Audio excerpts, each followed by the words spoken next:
नमस्कार, VNM studio से मैं सोनल भारद्वाज आप सभी का वीएनएम टीवी के बुलेटिन में स्वागत करती हूं। देश, दुनिया, शहर, जिले की तमाम खबरें विस्तार से आप तक पहुंचाएंगे, लेकिन आइए सबसे पहले नजर डालते हैं वीएनएम हेडलाइंस पर। देखते हैं क्या रही आज की अहम खबरें। खतरनाक एयर टर्बुलेंस में फंसी एयर इंडिया की फ्लाइट, 12 यात्री घायल।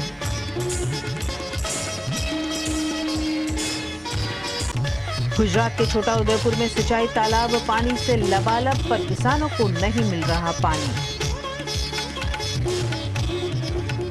और वडोदरा की बरोड़ा डेयरी में फिर से दीनू मामा को कमान, जीबी सोलंकी बने उपाध्यक्ष।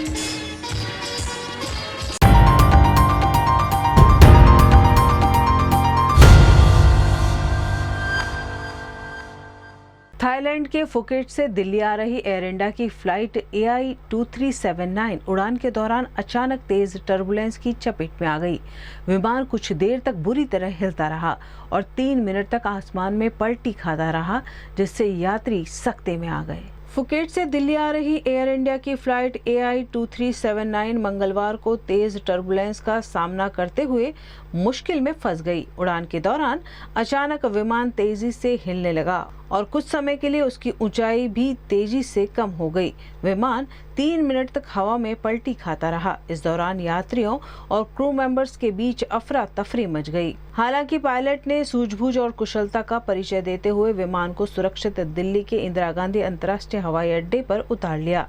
इस घटना में 12 लोग घायल हुए हैं, जिनमें यात्री और क्रू मेंबर्स शामिल हैं। सभी घायलों को तुरंत मेडिकल सहायता उपलब्ध कराई गई। 7 घायलों को इलाज के लिए दिल्ली के वसंत कुंज स्थित फोर्टिस अस्पताल में भर्ती कराया गया, जबकि अन्य का प्राथमिक उपचार के बाद डिस्चार्ज कर दिया गया।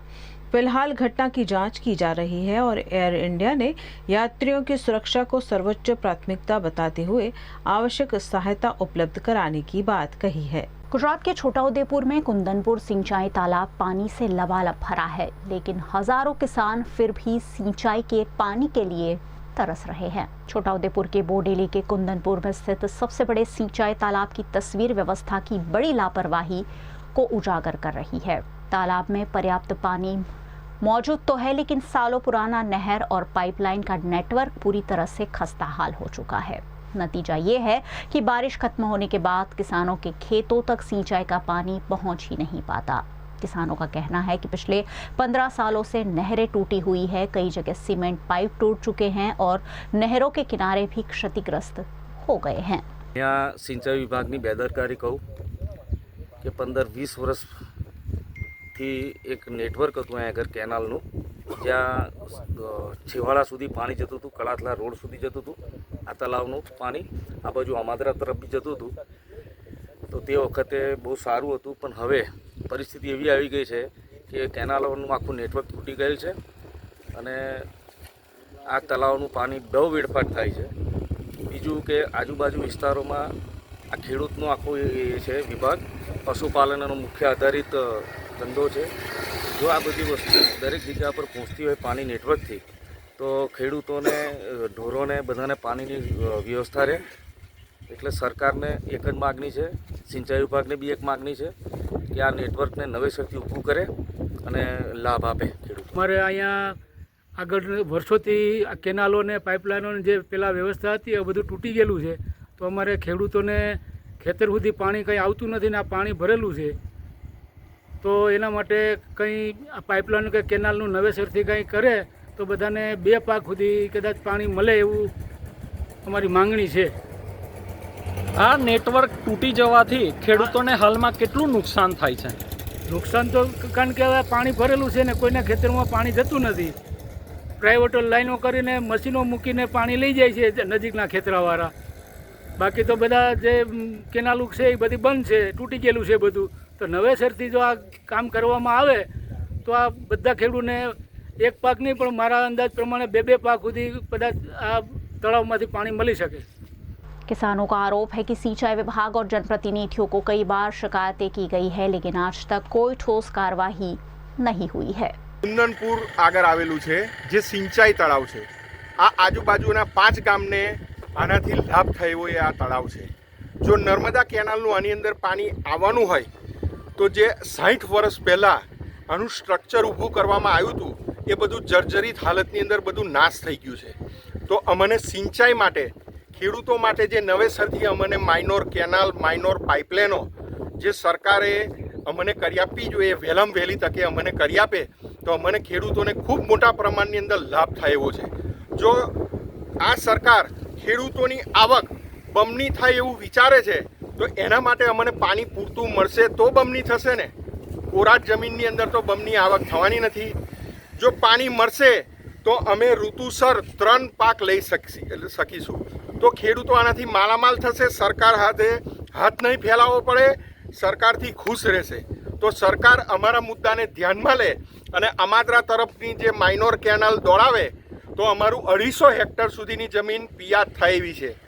જિલ્લા પંચાયતનો સિંચાઈ તલાવ આવેલો છે અને આ તલાવમાં લગભગ વરસાદના આધારે પાણી ભરાય તો અમારા ખેડૂતનું લગભગ 2-3 પાણી મળે। પણ અત્યારે છે કેનાલનું જે તલાવનું બાજુમાં અમારે જે કેનાલ કરવાના હતી એ કેનાલ લગભગ 20 વર્ષથી એ પાઇપલાઇન ને કેનાલ અત્યારે બંગાળમાં પડેલું છે અને અત્યારે અમારા ખેડૂતનું લગભગ આ તલાવનું નીચે 500 જેટલા ખેડૂતનું જમીનો પડેલી છે।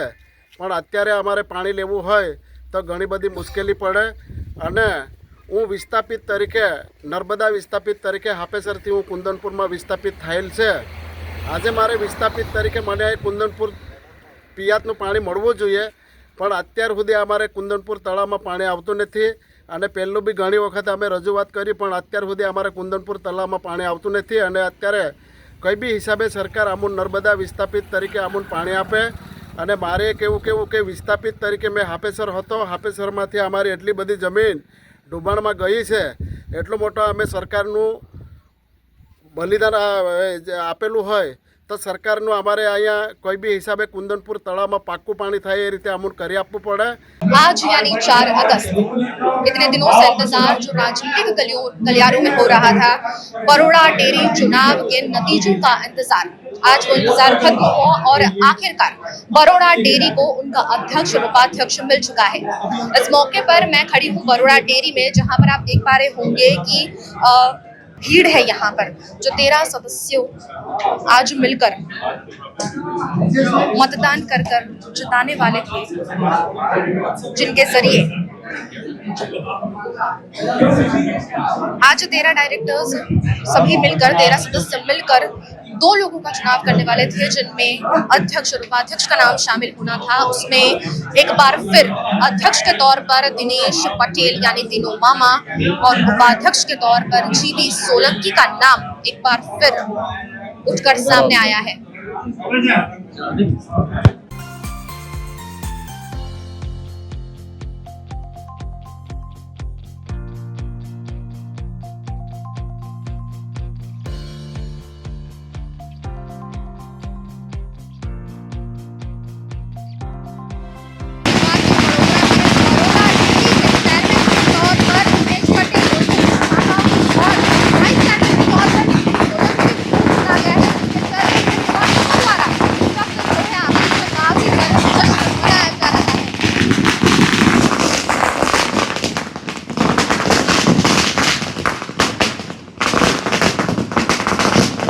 गुजरात के बड़ोदरा शहर में काफी समय से चर्चित बरोड़ा डेयरी चुनाव का आज परिणाम आ चुका है और इस पर एक बार फिर दिनू मामा ने जीत हासिल कर ली है। साथ ही वाइस चेयरमैन के तौर पर जीवी सोलंकी का नाम निर्वाचित किया गया है और यहाँ पर पूरी तरह से जश्न का माहौल देखा जा रहा है। जो भी समर्थक है वो दिनू मामा को पूरी तरह से जो है अभिनंदन करते नजर आ रहे हैं और हम जानने की कोशिश करेंगे कि अब जो ये नया टेन्योर शुरू होगा, इस मौके पर इस टेन्योर में और क्या नया देखने को मिल सकता है। नाम हासिल हुआ है, क्या कहना चाहेंगे?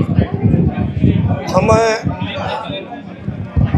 यही बार 4 तारीख को जो डेयरी के चेयरमैन वाइस चेयरमैन का चुनाव था, इसमें पार्टी से विपिन भाई पटेल करके हमारे नेता है, वो सहकारिता सेल का पूरा गुजरात का कन्वीनर है और इन्होंने सबके सामने मैंडेट खोला और पार्टी ने चेयरमैन तरीके मेरा नाम दिया, वाइस चेयरमैन तरीके जीपी सोलंकी का नाम बोल दिया है और चुनाव चुनावी अधिकारी आके चुनाव खत्म कर दिया।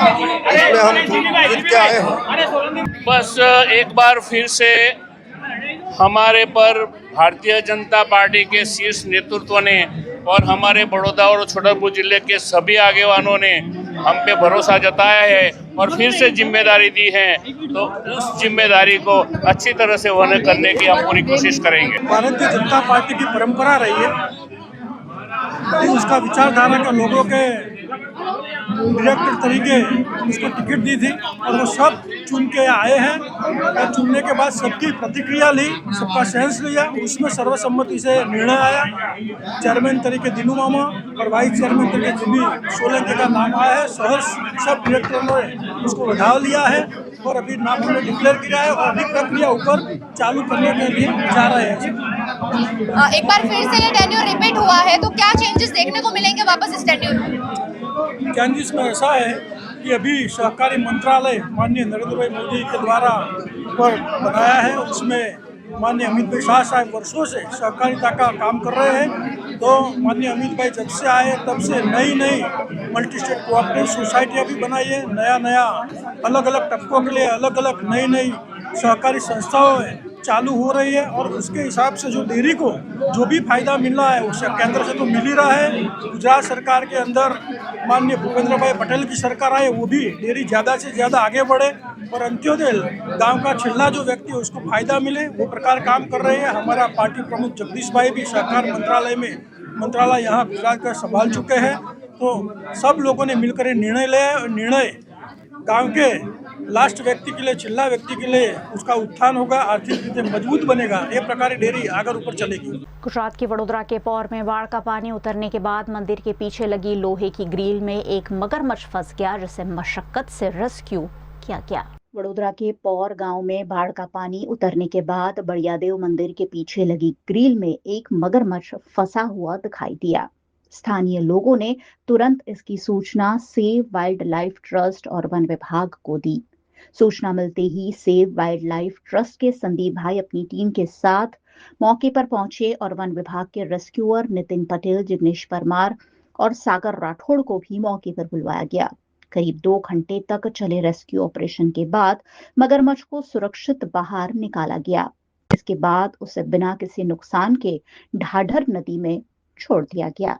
4 દિવસથી ઢાઢર નદીમાં ઘણું બધું પૂર આવવાથી ઘણા બધા મગરો પણ અહીં પૂરની સાથે સાથે આવ્યા હતા। એમાંથી એક મગર ગોવિંદ બાપાની સમાધિની જાળીમાં પોતે ફસાઈ જતા સેવ વાઇલ્ડ લાઇફ ટ્રસ્ટ તરફથી સંદીપભાઈ તથા એમની ટીમ દ્વારા અમારા ફોન કરવાથી તે પોતે આવી અને સહી સલામત રીતે મગરને સહેજ પણ નુકસાન ના થાય એ રીતે તથા પબ્લિકને પણ સહેજ પણ નુકસાન ના થાય એ રીતે એનું રેસ્ક્યુ કરી અને સરસ રીતે જીવતો જાગતો સહી સલામત નિજ ઢાઢર નદીમાં છોડેલો છે। તે અમારા માટે ખૂબ ખૂબ એ લોકોનો આભાર માનું છું અને તમારી આ ટીમ બરાબર હજુ પણ સક્ષમ બને એવા ગુરુ મહારાજના આશીર્વાદ તમારા બધા પર ઉતરતા રહે। न्यूज रूम से खबरों का सिलसिला बदस्तूर जारी रहेगा, बने रहिए हमारे साथ, देखते रहिए VNM News. For years, Trinity has been turning home buying journeys into beautiful realities, shaping spaces where families thrive and dreams live. And now, we welcome you to a new landmark of elevated living. Welcome to Trinity Heights, where premium style meets absolute affordability, starting from just 60 lakh rupees. Perfectly located on Kalali Talsat Road, connecting you effortlessly to everything you need. Is this the new RUV? Yes, it's the BG RUV 350. First time in India. With 16-inch alloy wheels, a hyperdrive motor for tough roads, and all-metal sturdy body, BG Electric presents India's first RUV. नमस्कार and जय Shri Krishna. March ending है और हर कोई अपनी company की balance sheet देखता है कि लास्ट ईयर के कंपेयर में हमने कितना ग्रोथ किया। पर मुनाफे से बड़ी बैलेंस शीट होती है भरोसे और प्रेम की। इसीलिए हम सारा गंडवेकर के लिए सबसे ज्यादा इम्पोर्टेंट है कि हमने हमारे अपनों को क्या दिया और मिलकर हमने कितना ग्रोथ किया। हमारे अपने यानी हमारा संपूर्ण सारा परिवार, जैसे कि सारा के कर्मचारी जो मुस्कुराहट के साथ आपका स्वागत करते हैं, सारा के सप्लायर्स और कारीगर जिनके हाथों से हर गहना तराशा जाता है, सारा के प्रिय कस्टमर्स जो पीढ़ियों से हम पर विश्वास करते हैं। Sara Gandevikar believes in growth with happiness. समाज में खुशियां बांटने के लिए हमने कई सोशल एक्टिविटीज का आयोजन किया। सोने की चमक तो हर जगह मिलेगी, पर भरोसे की रोशनी वही होती है जहाँ रिश्तों की बैलेंस शीट सबसे समृद्ध होती है। Sara Gandevikar jewellers, generations of trust.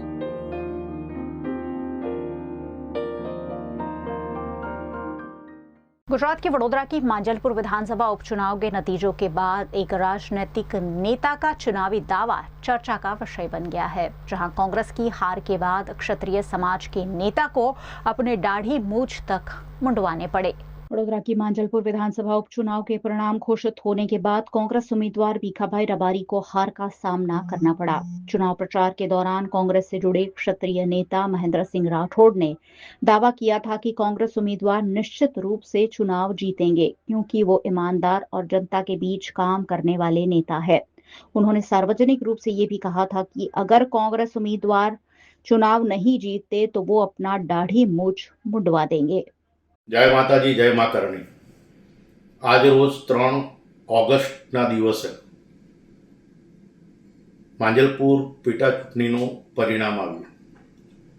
ભૂતકાળમાં મેં કહ્યું હતું, કારણ કે મને માંજલપુર વિધાનસભાના તમામ મતદારો માટે ખૂબ જ ઊંડી લાગણી, એમની પર પૂર્ણ ભરોસો.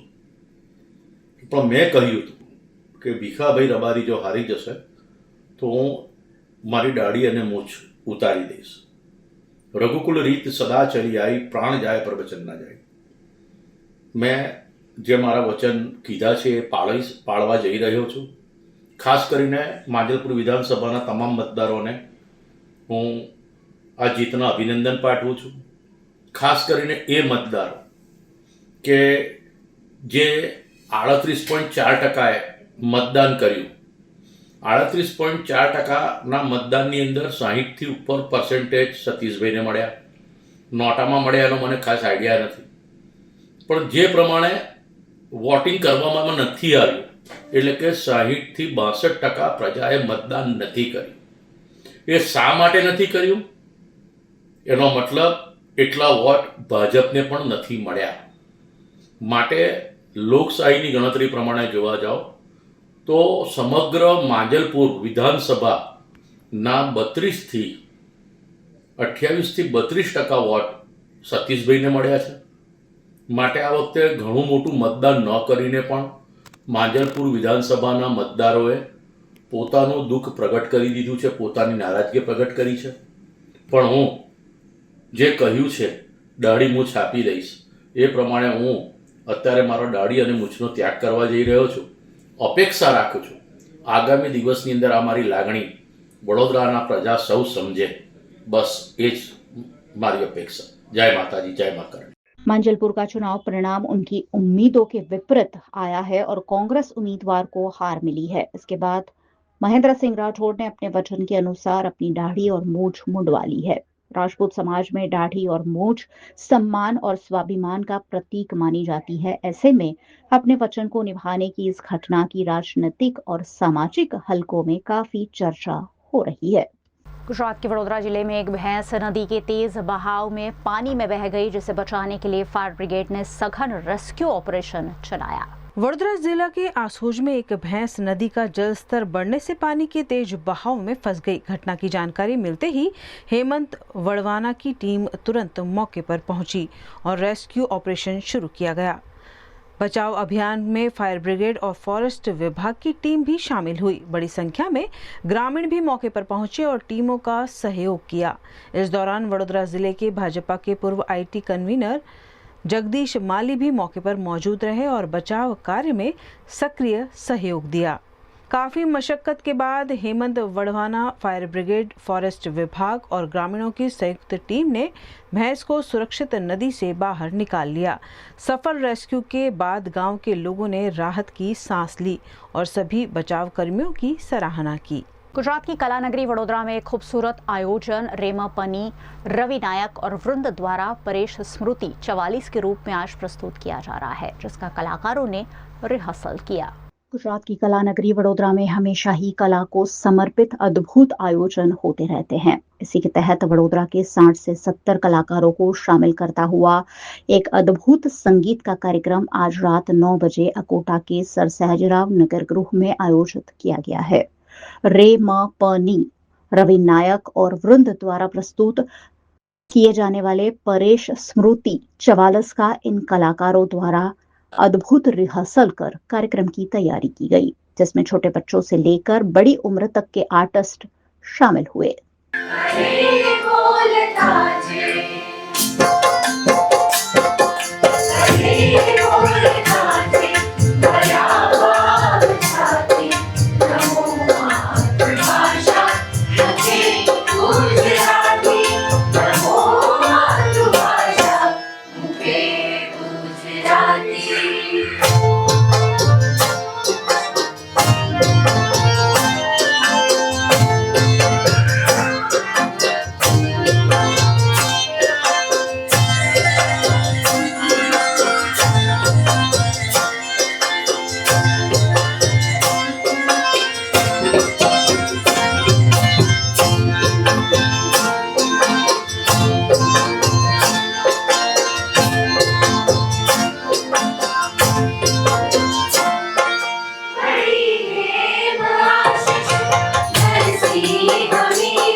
एक बार यमुना मां आव्यूं तू पूर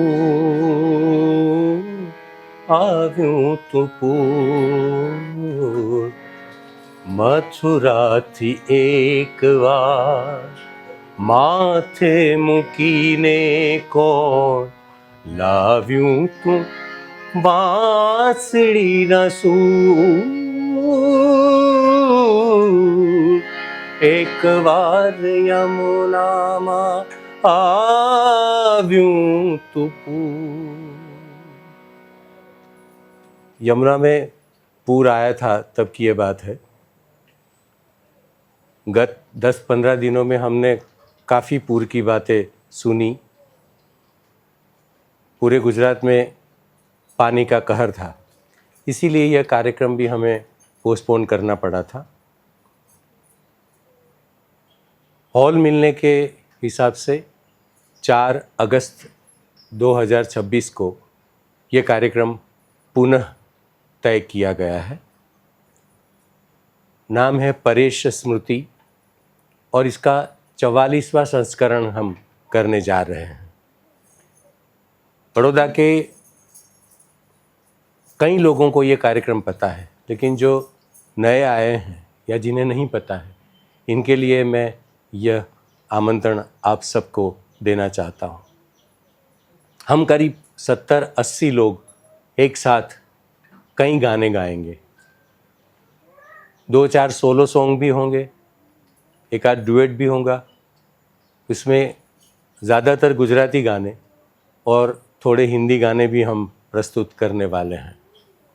यह कार्यक्रम स्वर्गस्थ परेश भट्ट, जो एक बहुत ही उम्दा संगीतकार थे, कंपोज़र थे, गायक थे, बड़ौदा के भी थे, वो उनकी याद में हम कर रहे हैं।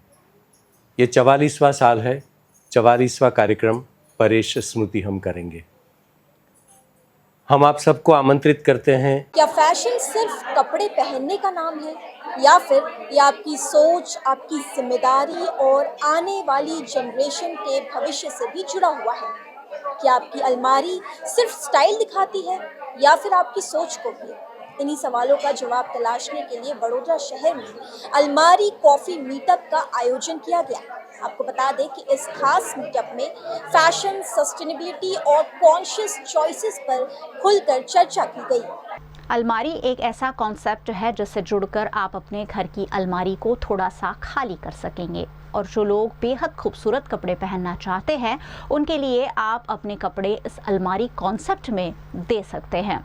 इसी अलमारी कॉन्सेप्ट को समझाने और हम कम से कम कपड़े खरीदें और जो कपड़े हमारी अलमारी में है उसे कैसे अलग अलग तरीके से पहन सकते हैं, इस पर जानकारी देने अलमारी कॉफ़ी मीटअप का आयोजन वडोदरा की होटल रिजेंटा जेड में किया गया।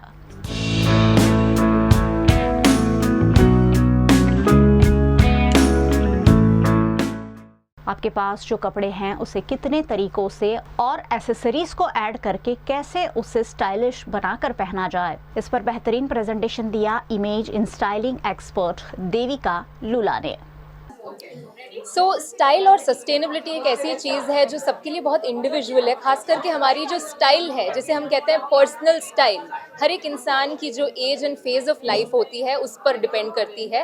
एंड हमारी जो स्टाइलिंग है that can also become sustainable by reusing, by matching our outfits। अलग अलग ओकेजन के लिए हम कैसे वो सेम पीसेस को अनेक अलग प्रकार में स्टाइल कर सकते हैं और मिक्स एंड मैच करके कई सारे नए नए लुक्स बना सकते हैं। So that is where style and sustainability वो दोनों साथ चलते हैं। कि आपने बोला कि हम किसी भी लुक को किसी के साथ भी कंबाइन करके एक बेहद खूबसूरत फैशन में तब्दील कर सकते हैं, तो वो क्या होगा? अगर एक शॉर्ट एग्जांपल आपको देना हो। जैसे कि आज सेशन में भी मैंने बताया कि एक सिंपल सी साड़ी जो हम शायद घर से बाहर कदम रख रहे हैं तब पहनते हैं, उसी के साथ अगर एक हेवी हमने एक्सेसरी पीस जोड़ लिया हो और हेवी इयररिंग्स जोड़ लिए हो तो वो साड़ी को हम एक फंक्शन में भी पहन सकते हैं। तो ये छोटी छोटी चीज़ों का कमाल होता है कि कैसे हम हमारा ओवरऑल लुक एनहांस करते हैं और कई सारे अलग अलग ओकेशंस पे हम वही सेम चीज़ को अलग तरीक़ों से पहन सकते हैं। अलमारी कॉन्सेप्ट को जिन्होंने डिज़ाइन किया है और अब लोगों को ज़्यादा से ज़्यादा इसमें जोड़ना चाहती है तरुणा सूर्यवंशी, जिन्होंने इस अलमारी कॉन्सेप्ट के बारे में जानकारी दी। कॉफ़ी मीट हुआ है अलमारी का, ये बेसिकली एक आइडिया के अराउंड हमने इसको वीव किया है, बिकॉज अलमारी एक कंसेप्ट है जो हम डे टू डे लाइफ के कपड़े की बात नहीं कर रहे, हम लोग बात कर रहे हैं जो कपड़े हम लोग वेडिंग्स के लिए या ओकेजन्स के लिए लेते हैं, वो सबसे ज़्यादा महंगे होते हैं और वो सबसे कम यूज़ होते हैं। और कई बार हमारे कपड़े ऐसे पड़े पड़े वार्डरोब्स में ख़राब हो जाते हैं, पुराने हो जाते हैं और वेस्ट हो जाते हैं। ये जो कॉन्सेप्ट है ये वहीं से आया कि इतने सारे कपड़े जो पड़े रहते हैं तो उसका हम क्या रीयूज़ हो सकता है। तो एक थॉट आया कि क्या कोई इसको और पहन सकता है, उससे और कोई खुशियाँ पा सकता है, क्योंकि ऑब्वियसली ये हमने कोई खुशी के प्रसंग पे पहना है, तो इसका रीयूज़ क्या है। तो we want others to relive those outfits, making stories around that outfit. अगर कोई लहंगा मैंने अपनी बेटी की शादी में पहना था तो मेरे उसके अराउंड खुशियाँ हैं, उसके अराउंड स्टोरीज़ हैं, तो मैं चाहती हूँ कि दूसरे लोग भी वो लहंगा पहन के स्टोरीज़ बनाए उसके around. So having said that, अलमारी is not a store of clothes या outfits। हम कोई एक दुकान नहीं बना रहे हैं या बेच नहीं रहे हैं या ले नहीं रहे हैं। हम first of all we want to build a community। ये एक community बनानी चाह रहे हैं हम लोग, जहाँ पे लोग जुड़े। ये एक थॉट है जो एक वेव के जैसा मैं चाहती हूँ एक वुमेन से दूसरी वुमेन की तरफ पहुँचे और वो सोचे इसके बारे में, बिकॉज लेना बंद हम नहीं करेंगे, पर उसके लिए हम एनवायरनमेंट का सस्टेनेबिलिटी कैसे ला सकते हैं। तो हम लेना बंद करने की बात नहीं हो रही है। यू जस्ट आपके जो कपड़े हैं उसको आप, मैं ऐसा नहीं बोल रही कि आपको जो अच्छे लगते हैं वो दीजिए। आपको लगता है कि ये 20 साल हो गए, अब ये किसी काम का नहीं है, मैंने इसको टच नहीं करना है, मेरी बहू बेटी भी नहीं पहनेगी, तो आप वो लेके आइए, हम उसको रीडिज़ाइन करेंगे। हो सकता है वो किसी और की खुशियों का रीज़न बन जाए ना। तो द थॉट ऑफ अलमारी, होल अलमारी इज़ दैट। ओके, आप ये भी जानना चाहेंगे कि ये कैसे और कहाँ से होगा। सो We have a place at Old Padra Road, which will be the place for clothes to be racked. अलमारी वहाँ प्लेस की जाएगी एंड जिसको भी कपड़े अपने पहने हुए कपड़े नहीं बोलते, हम उसको प्री लव्ड कपड़े बोलते हैं, प्री ओन्ड कपड़े बोलते हैं, बिकॉज वो हमारे दिल के करीब है। हम फॉर विमेन एक्चुअली कपड़े बहुत ज़्यादा प्रिय होते हैं, इसलिए छोड़ना नहीं चाहती हैं। So we want those pre-loved clothes. People come ahead and, you know, make stories around those clothes again. इस अलमारी कॉफ़ी मीटअप में मौजूद अलग अलग क्षेत्र से जुड़ी महिलाओं ने भी अपनी सोच को जोड़ते हुए इस अलमारी कॉन्सेप्ट के साथ जुड़ने के लिए सभी को प्रोत्साहित किया। न्यूज़ रूम से खबरों का सिलसिला बदस्तूर जारी रहेगा। बने रहिए हमारे साथ, देखते रहिए VNM न्यूज़। होटल तारासंस महाराजा सयाजीराव की नगरी में आधुनिकता को संजोती एक ऐसी भव्य होटल जो आपको कराती है कभी न भुला पाने वाला एहसास। तारास किचन के डाइनिंग में आपको मिलता है अलग अलग क्यूजिन्स का delicious pure veg taste.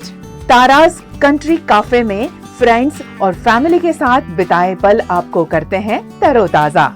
तारास bakery bytes की हर एक बाइट आपके टेस्ट बड को करती है सेटिस्फाइड। तारासंस में वैकेशन मनाना हो या स्टेकेशन, आधुनिक लाइफस्टाइल को फुलफिल करता है एक बेहतरीन अनुभव। छोटी बड़ी पार्टी हो या सगाई शादी जैसे बड़े मौके, बिजनेस मीटिंग हो या करनी है कोई इवेंट, तारासंस के अलग अलग कैपेसिटी के बैंक्वेट आपके खास मौके को बनाते हैं बेहद शानदार।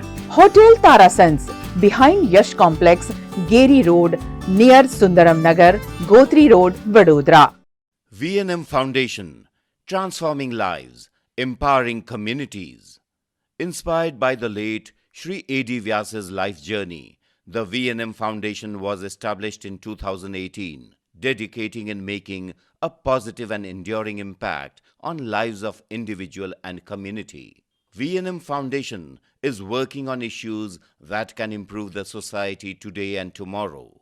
Health and education, environmental wellness, inclusion, women empowerment, sports, art and culture. Collaborate with us. Sponsor a project through an annual CSR fund. Support activities and events for community welfare. Elevate your brand through annual association with VNM Foundation. Volunteer your time and skill. Donate now and claim an 80G tax exemption. VNM Foundation is registered under Section 80G of the Income Tax Act. VNM Foundation, transforming lives, empowering communities. For more details, contact 918738 72606 or 919879 572606। देश की राजधानी दिल्ली में अलग अलग मुद्दों पर घमासान चल रहा है। एक और आम आदमी पार्टी के राष्ट्रीय संयोजक अरविंद केजरीवाल ने E20 फ्यूल के खिलाफ PM आवास तक मोर्चा निकाला, तो वहीं दूसरी ओर संसद में भी फिर एक बार विपक्ष दलों का प्रदर्शन देखने मिला। आम आदमी पार्टी के राष्ट्रीय संयोजक अरविंद केजरीवाल E20 पेट्रोल के विरोध में प्रधानमंत्री आवास तक आज मार्च करते हुए देखे गए। मार्च से पहले उन्होंने कहा कि 2.3 लाख लोगों ने E20 के खिलाफ प्रधानमंत्री को चिट्ठियां लिखी हैं। वे लोगों की चिट्ठियां PM को सौंपेंगे। केजरीवाल ने सोमवार को ही दिल्ली में प्रेस कॉन्फ्रेंस के दौरान ये घोषणा की थी और बताया था कि अपने साथ 100 लोगों को लेकर आएंगे, लेकिन क्योंकि उन्हें पुलिस अनुमति नहीं मिलने के चलते इस मार्च के दौरान घमासान देखने मिला। वहीं संसद में मानसून सत्र के 12वें दिन राम मंदिर चढ़ावा चोरी मामले को लेकर दोनों सदनों में जमकर हंगामा हुआ, जिसके चलते फिर एक बार सदन को स्थगित करना पड़ा। राज्यसभा में नेता विपक्ष मल्लिकार्जुन खड़गे और संसदीय कार्य मंत्री किरण रिजिजू के बीच जमकर बहस हुई। खड़गे ने कहा कि राम जन्मभूमि तीर्थ क्षेत्र ट्रस्ट का गठन केंद्र सरकार ने किया था। ट्रस्ट को 70 एकड़ से ज्यादा जमीन सौंपी गई। अब ईडी, CBI और केंद्रीय जांच एजेंसियां कहां है? सरकार को सदन में इसका जवाब देना चाहिए। call you. After him, I will call you. मैं आपसे ये निवेदन करना चाहता हूँ, By shouting, I am not going to call you. जो राम जन्मभूमि तीर्थ क्षेत्र ट्रस्ट और उसमें जो बहुमूल्य भेंटों, नगद दान, जमीन खरीद और प्रबंधन को लेकर गंभीर आरोप सामने आए हैं। ये करोड़ों श्रद्धालुओं की आस्था की विषय है। इस ट्रस्ट का गठन केंद्र सरकार ने किया है। प्रधानमंत्री ने खुद संसद में ट्रस्ट के गठबंधन की घोषणा की और सरकार ने 70 एकड़ से अधिक भूमि ट्रस्ट को सौंपी और भूमि पूजन से लेकर प्राण प्रतिष्ठा तक हर महत्वपूर्ण अवसर पर प्रधानमंत्री जी इस प्रक्रिया का चेहरा बने तो आप जवाब देने से बचा नहीं जा सकते। प्रधानमंत्री जी सदन में बताइए, ईडी, सीबीआई, और अन्य केंद्रीय। इस पर किरण रिजिजू ने कहा कि कांग्रेस और समाजवादी पार्टी सालों तक भगवान राम और राम मंदिर का विरोध करती रही है। राम मंदिर बनने पर भी काली पट्टी बांधकर विरोध किया था और आज वही लोग घड़ियाली आंसू बहाकर देश को गुमराह नहीं कर सकते।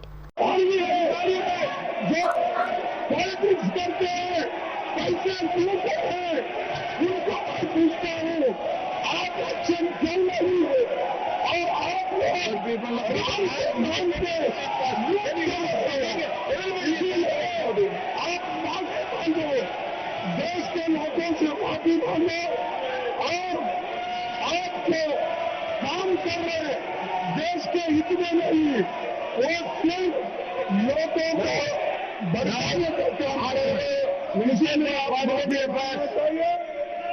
मिनिस्टर के पास आगे करने की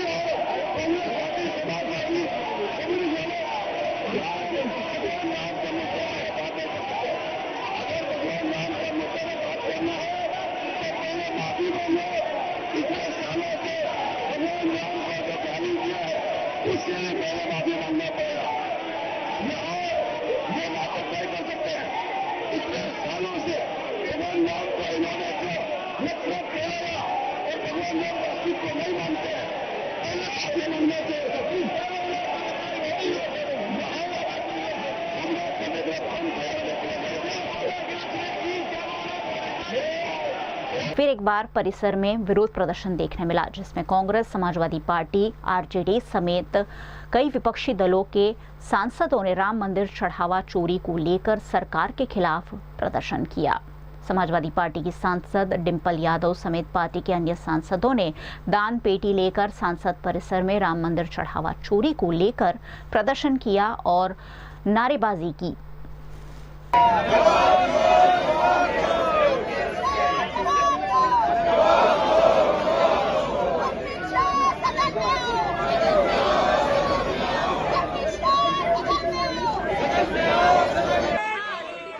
गुजरात के वडोदरा में आज सुरों के जादूगर, भारतीय संगीत जगत के महान गायक और singer of the millennium Kishore Kumar की 97वीं जयंती बड़े उत्साह और उमंग के साथ मनाई गई।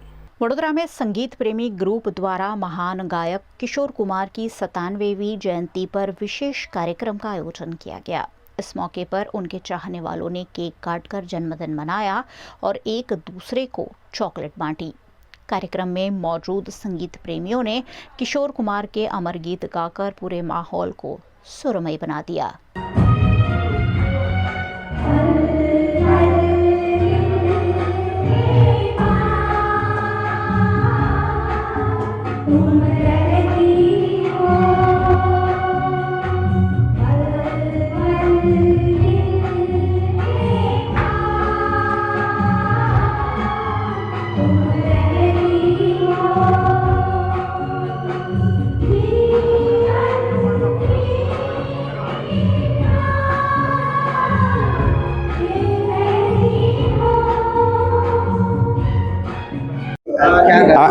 आज भारत के महान गायक कलाकार किशोर कुमार साहब की आज 97वीं बर्थडे है।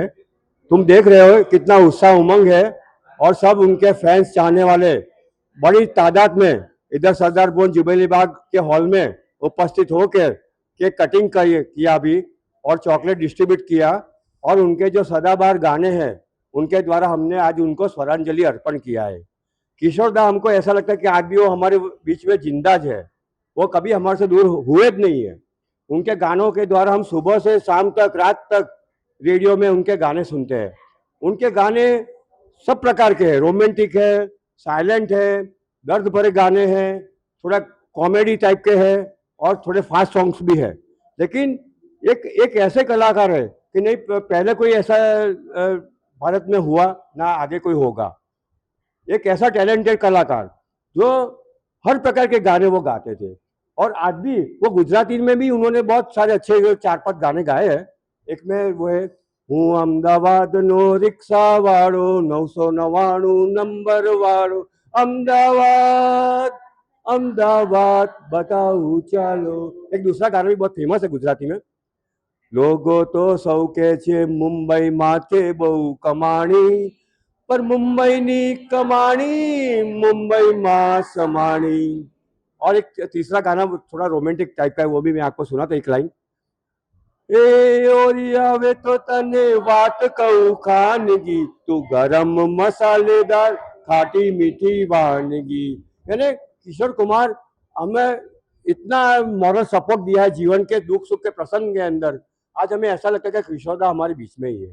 और आज हमने देखो तुम्हें पूरा हॉल भरा है और हम किशोरदा के गाने आज पूरा दिन रात गाएंगे सुनेंगे।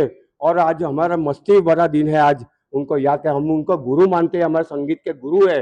और भले उन्होंने कोई क्लासिकल की ट्रेनिंग नहीं ली थी लेकिन आज हमें वो हमारे गुरु है। किशोरदा केवल एक गायक नहीं बल्कि संगीत की ऐसी विरासत है जिनके गीत हर पीढ़ी के दिलों में आज भी बसे हुए हैं। इस मौके पर प्रशंसकों ने कहा कि बचपन से रेडियो पर सुने हुए किशोर कुमार के गीत आज भी लोगों को सुकून देते हैं। सरदार भवन ट्रस्ट और संगीत प्रेमी ग्रुप के माध्यम से हम लोग सरदार और अनुज भाई पटेल के सहयोग से हम आज किशोर कुमार की 97 की बर्थडे है तो हम सभी लोग उसके सदाबहार गीतों गाने के लिए यहाँ के प्रोग्राम देने के लिए इकट्ठे हुए और आज की बर्थडे है तो उसकी केक भी यहाँ पे काटी और सभी बहुत आनंद में है। सभी कलाकार बहुत खुशी से गीत गा रहे हैं। गुजरात के वडोदरा एयरपोर्ट से एक खास टैक्सी सेवा की शुरुआत की गई है जिससे यात्रियों को तो किफायती सेवा मिलेगी ही, टैक्सी चालकों को भी काफी फायदा होगा। वडोदरा एयरपोर्ट पर सहकारिता की भावना के साथ शुरू की गई स्वदेशी भारत टैक्सी सेवा का शुभारंभ किया गया है। ये पायलट प्रोजेक्ट केंद्रीय गृह और सहकारिता मंत्री के मार्गदर्शन में शुरू किया गया है जिसका मुख्य उद्देश्य टैक्सी मालिकों और ड्राइवरों को आर्थिक रूप से सशक्त बनाना है। इस प्लेटफॉर्म के माध्यम से किराए का अधिकतम हिस्सा सीधे ड्राइवरों को मिलेगा जिससे इनकी इनकम बढ़ेगी, साथ ही यात्रियों को कम किराए में बेहतर और गुणवत्तापूर्ण टैक्सी सेवा उपलब्ध होगी। ये पूरी तरह स्वदेशी भारतीय ऐप आधारित सेवा है जिसे आने वाले समय में देश भर में चरणबद्ध तरीके से लागू करने की योजना है। इस मौके पर Vadodara traffic DCP GI Vasava, ACP DM Vyas, airport director CISF के असिस्टेंट कमांडेंट अनिल कुमार सिंह और भारत टैक्सी के क्लस्टर मैनेजर कमल किशोर सिंह समेत कई अधिकारी मौजूद रहे। रोज वडोदरा एयरपोर्ट खाते केंद्रीय गृहमंत्री श्री साहेबना आदेश अनुसार जे टैक्सी सहकारिता माटे टैक्सी भारत टैक्सी जे आज उद्घाटन थयुं छे તે અંતર્ગત અલગ અલગ રાજ્યોમાં આ પાયલોટ પ્રોજેક્ટ છે અને ટેક્સી માલિકો અને ટેક્સીના ડ્રાઈવરોને ફાયદો થાય અને વધારે જે હિસ્સો છે તે ભાડાનો ટેક્સી ડ્રાઈવરોને મળે તેમજ એમને માલિકી હક પણ પ્રાપ્ત થાય એના માટે આ ભારત ટેક્સીનું આયોજન કરેલું છે અને એ એપ મુજબ જે પણ કંઈક પેસેન્જરો એનો લાભ લેશે એને ઓછું ભાડું થશે અને ભવિષ્યમાં એની સિક્યુરિટી અને બીજી પણ એને સારી સહાયતા મળશે। 5 લાખ સુધીનો પેસેન્જરને પણ વીમો મળશે અને 3 વર્ષમાં આ પાયલોટ પ્રોજેક્ટ ભારતભરમાં એક આપણા સ્ટાર્ટઅપ ઇન્ડિયા કે દેશી તરીકે આપણી જે એપ છે આપણી પોતાના ભારત દેશની એપ છે એનો વધુમાં વધુ નાગરિકો ઉપયોગ કરે અને સેફ્ટી સુરક્ષા સાથે એક સુરક્ષાનું ભાવના અને સારા પ્રવાસનું એક માધ્યમ છે તો એને તમામ વડોદરાવાસીઓ પરત સ્વીકારી લેશે એવી હું આશા અને અપેક્ષા રાખું છું. જય હિન્દ, જય ભારત. Thank you. उत्तराखंड के हरिद्वार में नशा कर कावड़ उठाने वाले लोगों से अखिल भारतीय अखाड़ा परिषद और श्री मनसा देवी मंदिर ट्रस्ट के अध्यक्ष ने नशा मुक्ति यात्रा का संकल्प लेने की अपील की है। हरिद्वार के श्री मनसा देवी चरण पादुका मंदिर परिसर में अखिल भारतीय अखाड़ा परिषद और श्री मनसा देवी मंदिर ट्रस्ट के अध्यक्ष महंत रविंद्र पुरी जी महाराज ने कावड़ यात्रा को लेकर महत्वपूर्ण संदेश दिया। उन्होंने कहा कि अतिथि देवो भव की भावना के अनुसार कावड़ यात्रियों का सम्मान करना सभी का कर्तव्य है। कावड़ उठाना एक बहुत बड़ी तपस्या है और प्रत्येक कावड़िया भगवान शिव का प्रतीक है। महंत रविंद्र पुरी ने श्रद्धालुओं से नशे से दूर रहने की अपील करते हुए कहा कि कुछ लोग भांग या अन्य नशे का सेवन कर कावड़ यात्रा करते हैं, जो स्वास्थ्य और श्रद्धा दोनों के लिए उचित नहीं है। बहुत आशीर्वाद साधुवाद। देखिए आज सावन है, सावन का महीना है और पूरे जितने भी हमारे कावड़ी है सभी भगवान शंकर के गण हरिद्वार में है और आज सोमवार है। जहाँ भी आप मंदिर में जाएंगे सभी जितने भी हमारे शिव भक्त है भगवान शंकर को जल अभिषेक कर रहे हैं। हमने भी अभिषेक किया है और देखिए हमारी मान्यता है जो सावन का महीना होता है, सावन के महीने में भगवान शंकर का निवास हरिद्वार में होता है और आपने देखा होगा हरिद्वार में इसमें लाखों की संख्या में कावड़िया है। यहाँ से जल लेके हरियाणा, राजस्थान, उत्तर प्रदेश आदि जगहों पे सभी लोग जा रहे हैं और हम सब का प्रयास होना चाहिए जितने भी कावड़ियों को भगवान शंकर का रूप मानना चाहिए और ये वाकई में भगवान शंकर स्वरूप होते ही। बस दुर्भाग्य यही है थोड़ा हरिद्वार में हल्ला गुल्ला करते हैं, उसके पश्चात जब ये यहाँ से निकल जाते हैं इनके पाँव में बड़े बड़े छाले होते हैं, बहुत तकलीफ होती है। कावड़ उठाना कोई छोटी बात नहीं है, कावड़ उठाना बहुत बड़ी बात है। पाँव में कितने छाले पड़ते हैं, टांगों में कितना दर्द होता है। कावड़ चढ़ाने के पश्चात, जल चढ़ने के पश्चात भी 1 महीना तक कहीं लोग सो जाते हैं। बहुत बड़ी तपस्या है, बहुत बड़ी कठिन तपस्या है। हम यही कहना चाहें भगवान शंकर भगवान शंकर अपना आशीर्वाद इन कावड़ियों पे बनाए और कावड़ियों को भी ये चाहिए कि हरिद्वार में जाकर के शांति बनाए रखें और हम हरिद्वार वासियों को भी चाहिए कावड़ियों की सेवा करें, शंकर रूप मान के जो भी हमसे हो सके जल पिलाना, अन्न क्षेत्र चलाना, कोई न कोई ऐसा काम करें। अगर हम सबको नहीं कर सकते 5, 10, 11 कावड़ियों की सेवा अवश्य करनी चाहिए क्योंकि हमारी मान्यता है अतिथि देवो भव, जो भी अतिथि है वो भगवान के समान है और ये कौन सी अतिथि है, भगवान शंकर के गण है, भगवान शंकर के स्वरूप है। और सबसे बड़ी बात है हमने देखा आजकल नशा युक्त कावड़ भी हो रही है, हमें इससे बचना चाहिए, नशे से बचना चाहिए, डीजे से बचना चाहिए और भगवान शंकर की पूजा अर्चना करनी चाहिए। और भारी मटके लेकर के जल लेकर के जाना मैं समझता हूँ सेहत के लिए अच्छी बात नहीं है और भगवान शंकर एक लोटे में ही प्रसन्न हो जाते हैं। एक लोटा जल समस्याओं का हल। इसीलिए सभी कावड़ियों को बहुत बहुत आशीर्वाद साधुवाद। आज सोमवार है, आज भगवान शंकर का अभिषेक करें, भगवान शंकर प्रसन्न हो जाएंगे। जहाँ भी आप हरिद्वार में, हरिद्वार से बाहर हो, सोमवार जो सोमवार है ये भगवान शंकर की वार है, भगवान शंकर की पूजा की जाती है और भगवान शंकर मुँह मांगा वरदान देते हैं। बहुत बहुत आशीर्वाद साथ। गुजरात के वडोदरा शहर में आपराधिक गतिविधियां लगातार बढ़ती जा रही है, जिस पर लगाम कसने के लिए वडोदरा पुलिस एक्शन में दिख रही है। वडोदरा पुलिस ने शहर में अपराधियों पर शिकंजा कसने के लिए एक बड़ा अभियान चलाया, जिसके चलते डीसीपी जोन 1 और डीसीपी जोन 2 के नेतृत्व में मेगा कॉम्बिंग ड्राइव का आयोजन किया गया, जिसमें दोनों जोन के सभी पुलिस थाने के पीआई, पीएसआई और पुलिस कर्मियों ने संयुक्त रूप से हिस्सा लिया। इस दौरान संदिग्ध व्यक्तियों से पूछताछ की गई, वाहनों की जांच की गई और वांटेड अपराधियों की तलाश में कई स्थानों पर तलाशी अभियान चलाया गया। पुलिस का उद्देश्य अपराधियों पर कड़ी नजर रखना, कानून व्यवस्था को मजबूत करना और शहर में सुरक्षा व्यवस्था को और ज्यादा प्रभावी बनाने का रहा। वडोदरा पुलिस ने साफ संदेश दिया कि अपराध और असामाजिक गतिविधियों में शामिल लोगों के खिलाफ ऐसी कार्यवाही आगे भी लगातार जारी रहेगी। वडोदरा शहर पुलिस द्वारा ઝોન 1 અને ઝોન 2ની અમારી આખી સમગ્ર પોલીસની ટીમ છે એ મેગા સર્ચ ઓપરેશનની એક ડ્રાઈવ ચાલુ કરી છે અત્યારે હાલ। શહેરમાં અલગ અલગ વિસ્તારોમાં અલગ અલગ પ્રકારના ક્રાઇમ થતા હોય છે, ખાસ કરીને ઝોન 1 અને 2ની અંદર વધારે રેસિડેન્શિયલ એરિયા છે। અહીંયાના જે પોલીસ સ્ટેશન છે અહીંયા જે પ્રકારના ગુના બને છે એ પ્રકારના પોલીસની એ પ્રકારે કામગીરી પણ રહે છે। એટલે અત્યારે હાલ પ્રોપર્ટી ઓફેન્સીસને લગતા જે ગુનેગારો છે, જે શંકાસ્પદ ઇસમો છે, જે પ્રવૃત્તિઓ સાથે સંકળાયેલા છે, એ બધાનું સઘન ચેકિંગ અને એમના વિસ્તારોમાં અમે લોકો એક મેગા સર્ચ ઓપરેશનની ડ્રાઈવ કરી રહ્યા છે. અત્યારે હાલ જે એમના વ્હીકલ્સ છે, અવાવરું વ્હીકલ્સ હોય છે, એવા વ્હીકલ્સ હોય છે કે જેની અંદર નંબર પ્લેટ વગરના હોય છે, એમાં કોઈ પ્રકારના એ લોકો ઓપરેશન્સ કરતા હોય છે. સાથે સાથે સોસાયટીની અંદર પણ અવેરનેસ વધે, સોસાયટીના જે સિક્યોરિટીવાળા કન્સર્ન માણસો છે એમનું પણ બ્રીફિંગ થાય. સાથે સાથે જે જૂના આવા ગુનેગારો છે, જે આવી પ્રવૃત્તિમાં સંકળાયેલા છે, એમના વેર અબાઉટ શું છે એમને પણ સર્ચ કરીશું. એ લોકોની પ્રવૃત્તિ અત્યારે કઈ જગ્યાએ છે, એ લોકો કયા પ્રવૃત્તિ સાથે સંકળાયેલા છે. અત્યારે હાલ MCR જે અમારી પાસે હોય છે ડેટા, એના ઇસમોને પણ ચેક કરીશું. જે ગુનેગારો પહેલાં આવી પ્રવૃત્તિઓમાં સંકળાયેલા છે એમને પણ અમે ચેક કરીશું. ના, આ પોલીસની કાર્યવાહી હોય છે હંમેશા. ઝોન 1 અને 2ની અંદર જ્યારે પણ આવી રીતના અલગ અલગ મેગા સર્ચ ઓપરેશન ચાલતા હોય છે, કોઈ તહેવારો હોય તો પોલીસની કાર્યવાહી થતી હોય છે.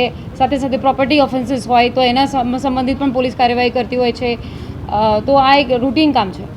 बारिश के बाद गुजरात का वडोदरा शहर कई तरह की समस्याओं का सामना कर रहा है, जिस पर वीएमसी के म्यूनिसिपल कमिश्नर अरुण महेश बाबू ने अधिकारियों संग समीक्षा बैठक कर नागरिकों को हो रही दिक्कतों पर चर्चा की. वडोदरा कॉरपोरेशन में म्यूनिसिपल कमिश्नर अरुण महेश बाबू की अध्यक्षता में समीक्षा बैठक आयोजित की गई. बैठक में बारिश के दौरान और उसके बाद किए गए कार्यों की विस्तृत समीक्षा की गई. कमिश्नर ने प्री मॉनसून तैयारियों और अधिकारियों कर्मचारियों की सतर्कता के कारण शहर की ज्यादातर जगहों पर बारिश का पानी तेजी से निकल गया, जिसके लिए पूरी टीम को बधाई दी गई. बैठक में बारिश के बाद सड़कों पर बनने वाले गड्ढों की समस्या पर भी चर्चा हुई. अधिकारियों को जल्द सड़कों की मरम्मत करने और भविष्य में ज्यादा अच्छी RCC सड़कों के निर्माण पर जोर दिया. સૌથી પહેલા આજના રિવ્યુ મીટિંગમાં અમે ખાસ કરીને વહેલા સવારે સેનિટેશન ટીમની અમે રિવ્યુ લેવાયું હતું. સેનિટેશન ટીમની ખાસ અભિનંદન પાઠવ્યા હતા કે આ વખતે જે વરસાદ હતી, વરસાદની માહોલમાં જે લોકોની ક્લિનિંગનું કામગીરી કરી છે, સફાઈનું કામગીરી કરી છે, કેચપિટ ક્લિનિંગ અને ડ્રેનેજ લાઇનનું ક્લિનિંગ કરી છે અને કન્ટિન્યુઅસ મોનિટરિંગથી વારંવાર ક્લિનિંગ કર્યું છે, જેના કારણે વરસાદી પાણી બધું સિટીમાંથી નીકળી ગયું છે. આપ જોઈ શકો છો કે વડોદરા શહેરમાં અત્યારે પાણીનું કોઈ પણ મેજર ઇસ્યુઝ નથી, પણ જિલ્લામાં કદાચ વધારનું પાણીનો ઇસ્યુઝ છે. એટલે આ ટીમની કામગીરીને અમે અભિનંદન પણ પાઠવ્યા છે. જે વડોદરા શહેરમાં વરસાદી ગટર અને ગટરની ટીમ્સ અને ગટરની કામગીરી કરી છે અને વોર્ડ લેવલે ડેપ્યુટી એન્જિનિયર્સને પણ બોલાવ્યા હતા, એમને અમે અભિનંદન પાઠવ્યા. પણ પછી ગ્રીવન્સ એડ્રેસર, જે પબ્લિકનું ગ્રીવન્સ જે આવે છે, લગભગ મહિનાની અંદર લગભગ 40,000 થી 50,000 ગ્રીવન્સીસ આવે છે. આ ગ્રીવન્સને નિકાલ સમયસર થવું જોઈએ એ બાબતે અમે રિવ્યુ કન્ટિન્યુઅસ કરતા હોય છે. આજે ઘણું સારું ઇમ્પ્રુવમેન્ટ મળી છે ગયા અઠવાડિયાથી. પહેલા અમારા ગ્રીવન્સ એડ્રેસર નિકાલ ઓલમોસ્ટ 12%, અત્યારે વધીને 40% નિકાલ ઓન ટાઈમ થઈ ગયું છે. અમારી એસ્પિરેશન એ છે કે એને 80 to 90%માં આવતા અઠવાડિયા સુધી લાવવાનું એક એસ્પિરેશન છે. એટલે સારા પરફોર્મિંગ ડીઈઝને અભિનંદન પણ પાઠવ્યા અને ખરાબ પરફોર્મિંગ ડીઈઝને ટકોર પણ કર્યો હતો. પણ મૂળમાં પબ્લિકનું ગ્રીવન્સ તરત જ નિકાલ થવું જોઈએ. જે સ્કોપ ઓફ વર્કમાં છે એ તરત જ નિકાલ થાય, અને સ્કોપ ઓફ વર્કમાં નથી તો એમને એટલીસ્ટ જાણ કરવું જોઈએ પબ્લિકને, અથવા સ્થાનિક પદાધિકારીઓ તરફથી પણ રજૂઆતો આવે છે અને પ્રોપર જવાબ આપવાનું પણ કર્યું છે. ખાસ કરીને DE લેવલના લોકો પબ્લિકને કેવી રીતે જવાબ આપે, એનું કામ નિકાલ થાય છે કેમ, અને પોઝિટિવ કેવી રીતે નિકાલ થઈ શકે એ બાબતમાં વધારે ફોકસ કરવા માટે એમને સૂચના આપી છે. ત્રીજું મેઇન મુદ્દા છે કે વોટર લોગિંગ સ્પોટ્સ પર હવે પાણી બધું નિકાલ કરવાનું કામગીરી શરૂ થઈ ગઈ છે. હવે વડોદરા શહેરમાં મોટી જે અત્યારે પાણીની સમસ્યા છે, ખાડાઓને પુરાવા માટે અને ખાડાઓને સુધારો કરવા માટે અમે અત્યારે કરી રહ્યા છે. ખાસ કરીને અત્યાર સુધી બધા માનવ દિવસના આધારે એ લોકો રોડ પેચવર્ક કરતા હતા. હવેથી FDR પદ્ધતિ છે ને બધું પેચવર્ક કરવાનું શરૂ કરી દીધું છે. ટૂંક સમયમાં સ્ટેન્ડિંગમાં અમે ARCs પણ મોકલીએ છીએ. ARCs પાસ થયા પછી વોર્ડ વાઇઝ, ઝોન વાઇઝ એમની જે ARC ક્લિયર થાય એના પછી એ લોકો પેચવર્ક પણ ઝોનલ લેવલમાં, સ્થાનિક લેવલમાં કરવાના છે. આ સ્થાનિક લેવલમાં રોડ રિપેર રીસર્ફેસિંગ માટે પણ અમે અલગથી મોકલ્યા છીએ. એ પણ હવે પ્રોપર કામથી જ કરવાનું છે. અને જે કન્સલ્ટન્સી અને થર્ડ પાર્ટી ઇન્સ્પેક્શનની અભાવ હતી, પહેલા જે વોર્ડ લેવલના રોડ બનતા હતા, 10 લાખ નીચેનો રોડ બનાવતા હતા, એમાં અકાઉન્ટેબિલિટીનો કોઈ ઇસ્યુ હતો, જેના કારણે ખાડાઓ બધા વધી ગયા છે. એમાં પણ હવે ચારો ઝોનમાં નવા 4નું રોડ કન્સલ્ટન્સ લાવવાનું, એ પણ ચેનેજ ડાયાગ્રામથી જ રોડ બનાવવાનું, અને એ પણ કમ્બાઈન કરીને ક્વોલિટી रोड बनाने માટે અમે સૂચના આપી રહ્યા છે. VNM टीवी की खबरें अब आप YouTube, Facebook, Instagram के अलावा OTT प्लेटफॉर्म पर लाइव देख सकते हैं. डेली हंट, जियो टीवी के 498 नंबर के चैनल पर VNM टीवी 24 घंटे आपके लिए उपलब्ध है. तो देखते रहिए VNM टीवी. न्यूज़ रूम से आज के लिए बस इतना ही. देश, दुनिया, शहर, जिले की तमाम खबरें लेकर हम कल फिर हाजिर होंगे। तब तक के लिए हमें दीजिए इजाजत। नमस्कार।